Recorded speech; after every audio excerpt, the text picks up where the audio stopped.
One of the most underrated tools for breaking a fat loss plateau is simply walking more. A lot of people think they need to do these hard cardio sessions like the stuff you see in spin classes and CrossFit, which is fine. You know, I'm a fan of all movement, but you should, if you're strength training in the gym 3 to 4 times a week, you should limit those type of things to maybe twice a week. Cardio that you can do daily is walking 10,000 steps a day. And the cool thing about walking is it increases something that we call NEAT, and that is your non-exercise activity thermogenesis. This means this is calories burned outside of your structured workouts, which is really, so many people focus on the 1 hour that they're training or the 1 hour that they're in the gym, but it's really, if we can master that 1 hour but then shift our focus to the 23 that we're outside of the gym, that's when we really start winning.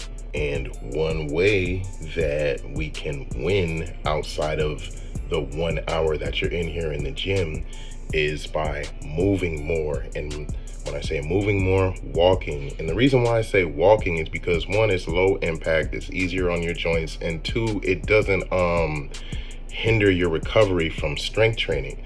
So you could walk for 30 minutes or an hour and still recover from your strength training workout and still be able to come in the next day and hit a hard strength training workout. But if you do a hour-long spin class or hour-long Orange Theory class or hour-long CrossFit class, it's gonna be pretty hard getting out of the bed in the morning to come and hit it hard in the gym for an hour.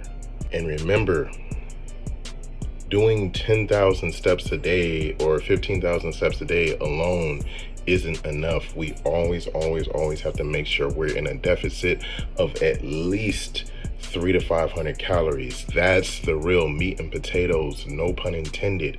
But the 10,000 steps a day is going to give you that extra 300 to 500 calories per day burned, so that we're looking at a potentially 1,000 calories burned each day. But the big thing is we must be in a deficit, because if you're doing all this work, you're lifting weights, you're doing your walking, but you are not in a caloric deficit, you could be just breaking even at best, which where I feel like a lot of people who are stuck in the gym, that's where they're at, because they're stuck at this plateau because they're doing everything right. They're doing their cardio, they're lifting weights, but they're not tracking their calories and they're not in a deficit, so they're just breaking even.